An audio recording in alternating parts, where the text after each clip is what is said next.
guess what today is? It's the day. We're gonna fire this bad boy up and we're gonna see what happens. And I have my test pieces. My very first pieces that I ever made. They've been drying for quite a while now because I've made them and then we went to California, now we're back, so they should be thoroughly dry, bone dry as they say. Little hiccup, as you know, I didn't get the correct cone size that I wanted for my kiln, but I did get one bar, one temperature hotter. However, it's still within the firing range. I have the cone that I actually wanted to fire at, which I wonder if I could just break it. You know what, I probably could. This is what I mean. This is the one that I need for my kiln sitter, the one that switches on and off the toggle. This is called a self-supporting cone, where it sits on the bottom and then it droops over. This is a 7, this is a 6. So this, when the kiln shuts off at a 7, this should be way bent over because it will have heated past the temperature for the 7. Don't, math, okay? But now that I'm looking at it, I bet I could have used this same little self-supporting one, and maybe if I could have snapped it. We'll play around with that another time. For now, I'm gonna put the 7 in the sitter. I'm gonna put the 6 on the bottom and just see. We're just gonna play around with it. Because I've heard that kiln temperatures can fluctuate depending on the shelf size, depending on the heating elements. This is the very first time this thing is ever gonna be fired, and I don't really know if it's gonna get up to temperature. Look guys, this thing was born when my brothers were born. 1988. That's how old this kiln is, okay? I'm older than my brothers. I'm older than this kiln. We have got clearance, we've moved around things, don't worry about it. I know my garage it's garaging right now, okay? You need 18 inches clearance from any wall, preferably on concrete, which we are. We've got good ventilation, the garage door is open, we even got windows in here. I'm not worried about it, okay? Buddy said, do I need to bring you the fire extinguisher? And I said, no. We have one. I don't think we need it right here. If I need to go get it, I can, but I really think we're gonna be fine. Okay, with all that being said, let's go. Let's get into it. My nicely lubricated arms here from previous maintenance. Got that propped open. All right, guys, you're in my kiln. You're in there. This little bar here, I'm gonna lift it up and I'm gonna set my cone, this thing, pointy side up under this bar, like so. And I get kind of in the middle there. When this heats up, it'll bend and then it'll shut off the power.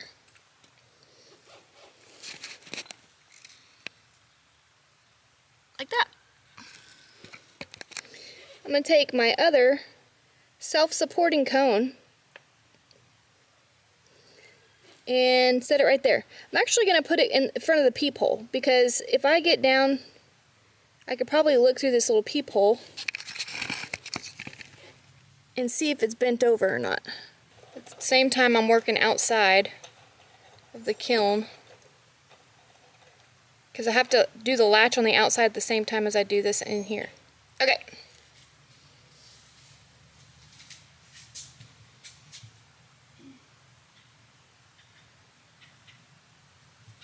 I just looked in the peephole to make sure I could see it clearly.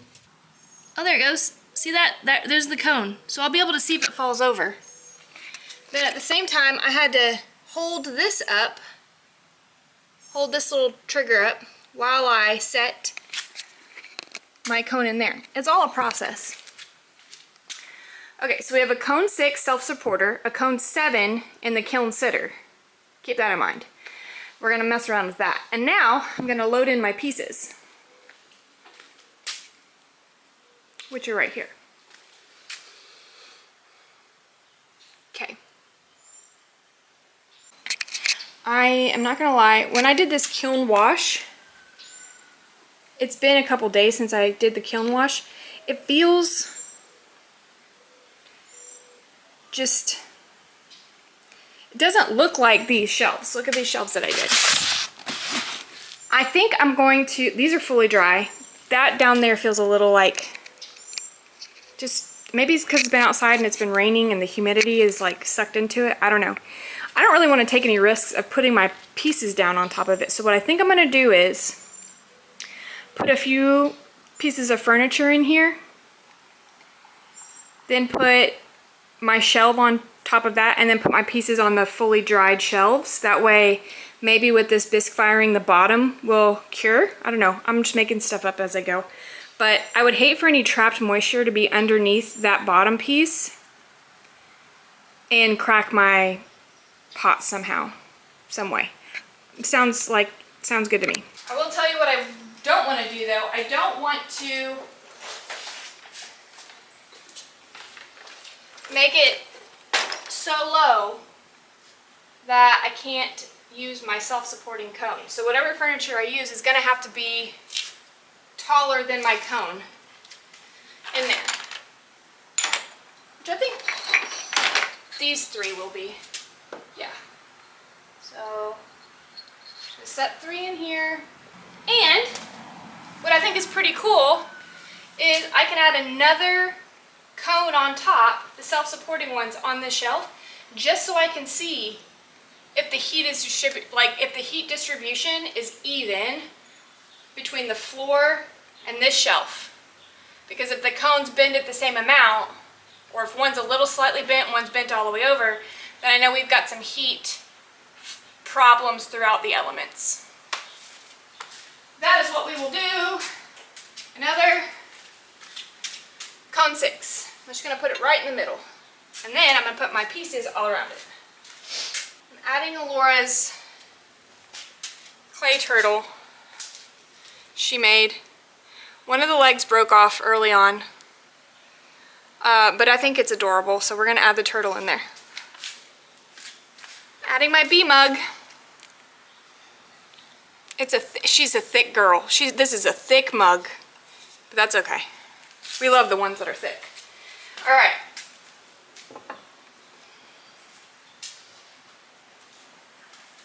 Alora also made this on the wheel. This was her first throne piece. So I'm going to save this for sure. And then I made this little ring holder trinket thing. We'll put that in there. All right. Oh, I'm nervous. Okay. We're fine. We're fine. We're good. We're fine. We'll shut this. Cool. Okay. All right. So we're going to turn this on to low. Do we turn the bottom one on first or the top? Does it matter?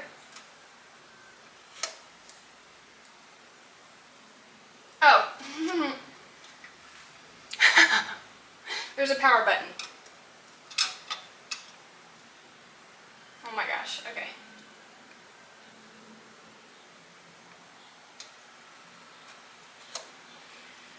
Ooh! The lights are on! The lights are on. Okay, I had to set a timer. I'm gonna need a timer. I have a little bit of a thing that I made through ChatGPT and online resources and everything else. But I have a recommended firing schedule that ChatGPT, I plugged in all the information that I needed and I said, help me with the schedule, help me with the printable thing that I can look at. So I know, because it's a manual kiln and not a fancy one that has like auto shut off, auto ramp up, auto, because right now I'm at low temperature. Then I gotta switch it to medium, then I gotta switch it to high. Manually, okay? I'm a manual girl. I love manual stuff. So, here we go. We are at cone 6, 7. So, the total bisque time, I don't even know if this sounds really fast to me. It says 5 to 8 hours. Or until the cone trips. But low needs to be on low for 1 to 2 hours. Then we're gonna switch it to medium for another hour. And then we're gonna switch it to high for the remainder. Okay? So I'm gonna set a timer. Because it says 1 to 2 hours, let's do 1.5.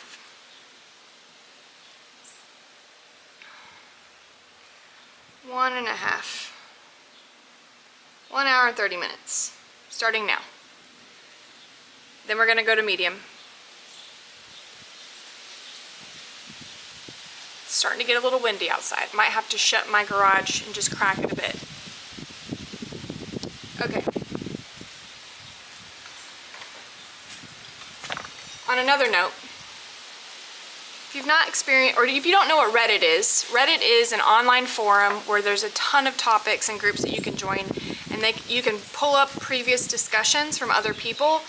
And like if you want to know, if you want to get into bread making, there's a subreddit,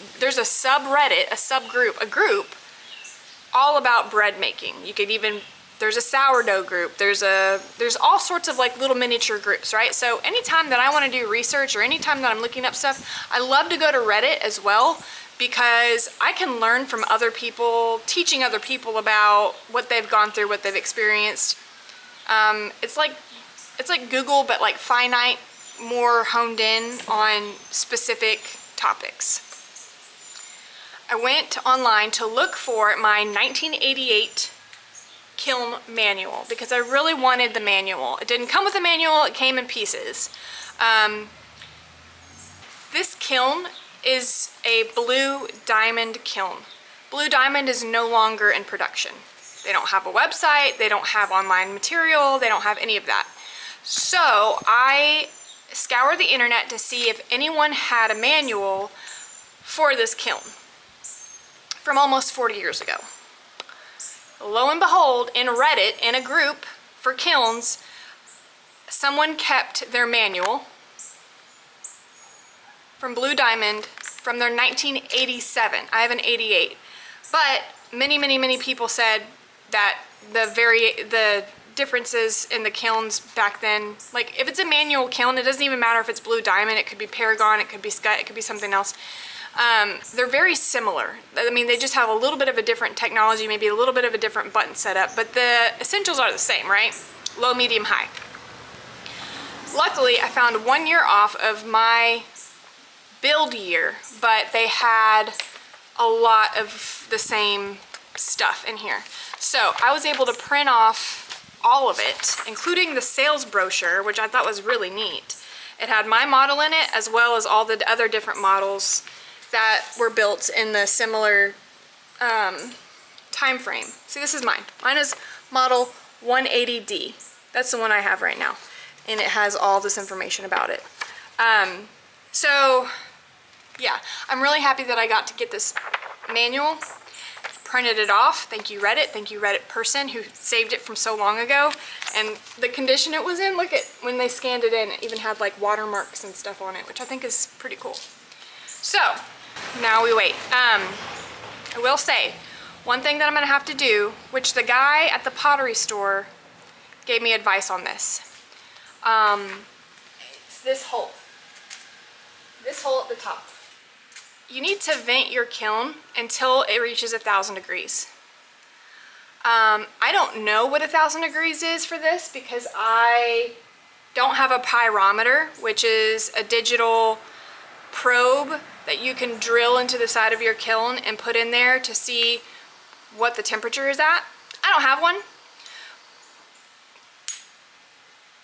But it's making this, like, you know when you listen to your microwave, you can hear when it kicks on and kicks off? It's doing that right now. Like, you can hear when the elements are warming. You can even smell it. It smells like something old is burning off, even though I cleaned it very well. Squirrel. So you're supposed to vent your kiln. The newer kilns he was showing me has a latch on the side of it where you prop open the lid and latch it, and it allows air to escape. Because there's like chemical stuff, chemical reactions, off-gassing that's happening. So you vent it, and then after 1,000 degrees, you shut it. I've got 2 peepholes on the side of my kiln. I'm gonna plug those, but I have a hole on the top. And the guy at the ceramic store said he actually prefers this method with the older kilns that have a hole in the top that you can plug, because the newer kilns that don't have a hole in the top and you just have to use a latch on the side to open and close it, you have to take that 1,000 degree lid and the 1,000 degree handle and shut it. So that means if you grab it without protective wear, you're in big trouble, mister. So all I have to do is take my plug and plug it on top. That's it. We're good. But this hole on top allows it to actually vent out without me having to crack the lid. So, and I did put 2 of my plugs in the side. You can see that there. I just plugged that up because I had 2 peepholes. One I'm going to take out later on and just look at the cone as it, see what it looks like. But you do have to have protective wear, and I did buy some. Let me show you. So I picked these up at Lowe's. I hope they're not too dark. They were in the welding section. Oh no, I think this is gonna be perfect. Apparently you need like a green, you need green or yellow, I don't know, this is very lime green. And that helps protect your eyes. I hope you can see it through here. Oh, yeah, you kind of can. Hi. So this color protects your eyes from looking into like really hot things. This is Shade 5.0 safety goggles for gas cutting, brazing, and soldering. So I just have this visual of when it's on the hot setting that it's going to be radiating all of this heat and you're not going to be able to stand near it or something. It might, yeah. You have to let this thing cool for like 2 days before you can open it. What? Yeah. 2 days? Well, like people put their stuff in and they come back 2 days later to unload it. Because if you open it and it's like 2,500 degrees, you're cooked, literally. Are those like welding goggles or something? Yeah, I was just explaining that I Nice. got them specifically for this. Because look, put them on. Oh yeah, they're just like welding, like a welding mask. Yeah, and they're colored for that. I even put it over this and you could see it change color. I am from the future. Yeah. Yes. I'm here to heat up all your pottery. Yeah. Let's make some teapots. Sorry. Okay. I'm done. Okay. One other thing that I did that was kind of we got off topic. So you have to plug the top, right? When it comes to 1,000 degrees, you got to trap that heat in there so it reaches the desired temperature, which at cone 7 should be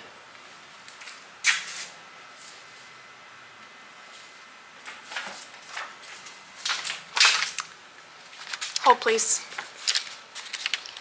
I will tell you here.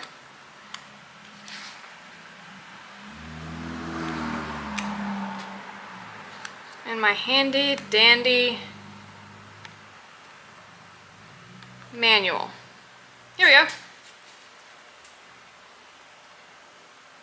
Cone 7 will reach approximately 2,280 degrees before it starts to melt and then shut off. Cone 6 is just a cool 2,246 degrees. So between cone 6 and cone 7, you don't really have that much of a variable, like 34 degrees. That's not that much. Anyway, back to what I was saying.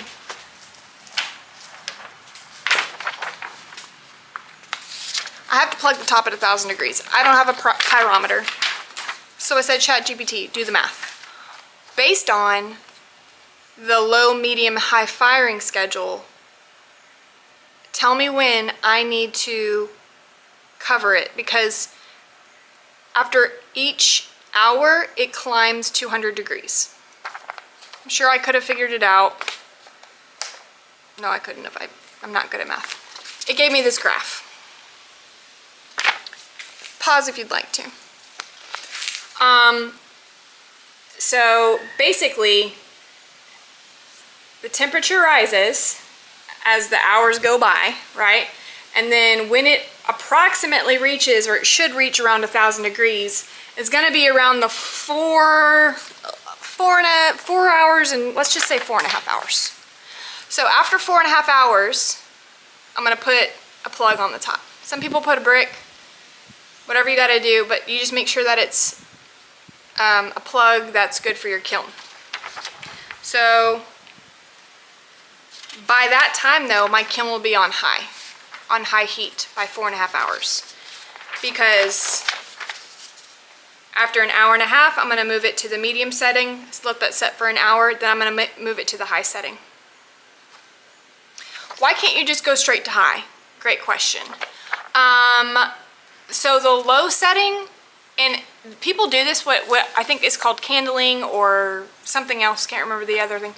But if you have any moisture in your pottery, any moisture in your clay, it will explode in the kiln. When it gets, the steam inside the clay just pops it. And it can actually break your bricks, it can break other pieces, it can ruin your kiln.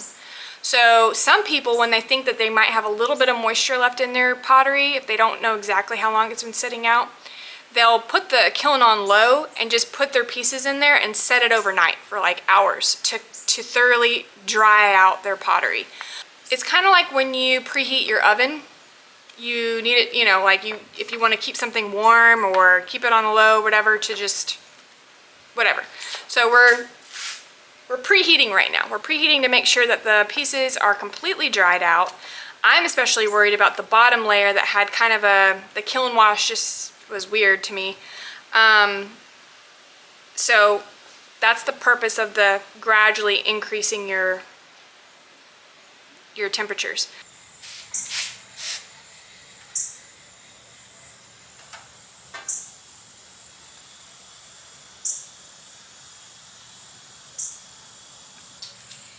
I don't know, this thing only goes up to 1,000 degrees and it's over 1,000 degrees.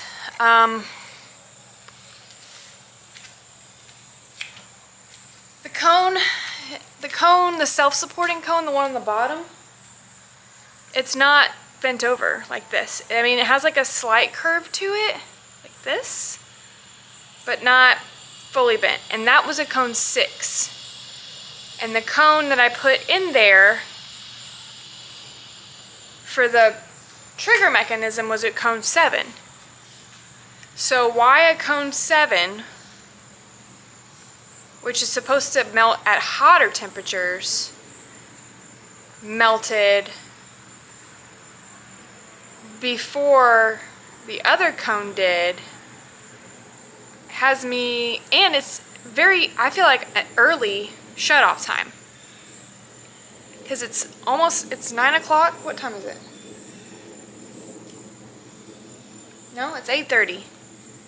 A 5.5 hour kiln run?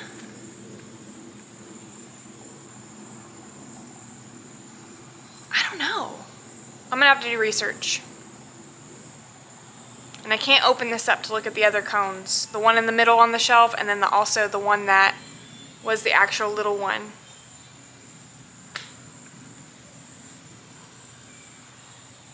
To be continued. This is the moment of truth.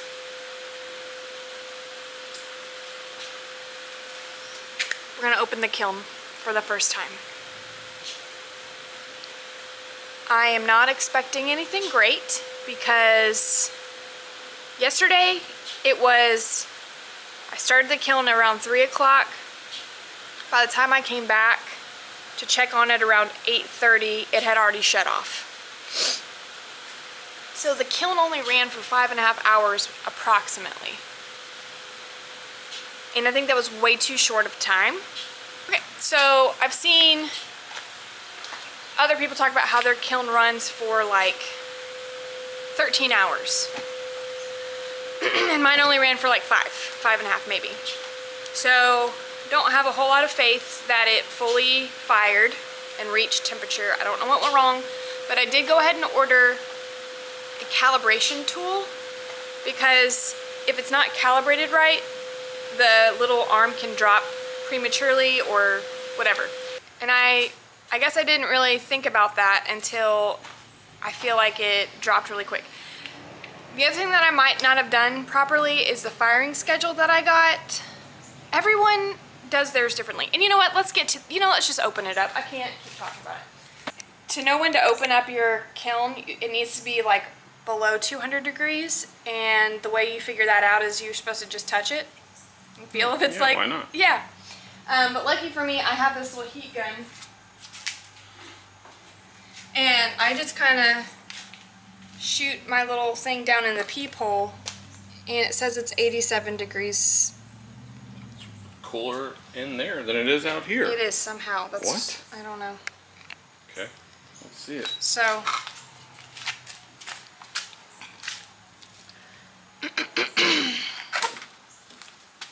Is that laid over? look at the cone that I put up here. That's perfect. Look. Yeah, it's got a good little layover. Look at, before I touch it, go down and look. One of my pots cracked, and that's okay. I think that's perfect. Did I get lucky? Did I get lucky? Oh my gosh. Do you feel lucky, No way. punk? The peephole one didn't look like it bent over it when I looked in the peephole one. Couldn't see this one. That's a perfect little bend. This is, but this is a cone 6, and Yeah. the one I put in the sitter is a cone 7. 7. But this looks like a perfect bend for a cone 6 Yeah. on the shelf. What does it mean? Look at how, like, it's all shiny. Oh, yeah. Oh my gosh, let's look, let's look. My mug? Wow. My first mug? You're supposed to be able to, like, Mm-hmm. if it tings or pings, It's tinging. it's tinging and pinging. Mm-hmm. It means it actually bisfired. Maybe it didn't fail after all, bud. A little bowl. This one cracked, Sure so did. it's trash. That's okay. At this point, I guess because it's been fired, you can't reclaim it. No, you can't reclaim. Oh, okay. Bisware. This is just trash. Well, we could make a craft with broken pottery bits. Oh, we sure could. Look at Oh, the ring holder. the ring The bee on holder. it. Yeah. And now what I can do is I can glaze these.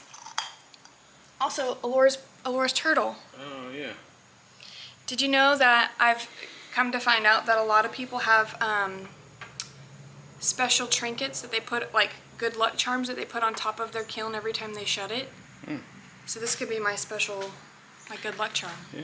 See the turtle of enormous girth. On his shell he holds the earth. Yeah. I'm really curious to look underneath this shelf. Okay. I can That one did not lay down. No, see, it didn't. And so it, This is the peephole one I saw that did not lay flat. yeah. And this is also also a 6? yeah. Okay. So the bottom did not get as hot as the top. What does that mean? The elements. The elements? Look, this might need to be, because this is out, maybe the elements, maybe I bet I need to fix these bricks, buddy. I bet these bricks have something to do with it. Maybe so, yeah. But look at this wash, it all peeled. Is it supposed to peel? It wasn't fully dry. It was like Oh. wet for some reason. Hmm. Okay, now let's check this out. That's the sitter cone. This is the sitter cone And that bent. It did bend, so that means This was a 7. it got to 7 temperature. I don't know. But we got pottery. I mean, we got our first pottery. After all this, after everything, After everything we've been through, after everything we've been through, I have my first pots, which gives me a lot of hope. yeah, Yeah. can only get better from here. You better watch out. Everyone's getting a dish. All right, well, thank you for hanging out with me today, opening up the kiln and getting our very first pots out. Stay tuned because this next step that I'm going to be doing is I'm going to be doing my kiln brick repair with brick repair cement. So if you would like to see how I'm going to repair some of those broken pieces, stay tuned for that one. Yep. All I right. just thought of something funny. What? Kiln me softly with his song. Killing me softly. Oh man. That's gonna be on the thumbnail. Killing me softly? Which is kind of true because I am kind of killing Buddy with the kiln stuff. It's okay. Thank you for putting up with me though. As long as I get cool coffee mugs. Yeah, I'm gonna be making them. Alright. All right, we'll catch you on the next one. Bye everyone. Bye guys. On the Denman homestead, where the sun sets golden in the west, we live in harmony with nature, doing what we love best. From the garden to the kitchen, and the bees inside their hive. On the Denman homestead, come along and plant, nourish, thrive.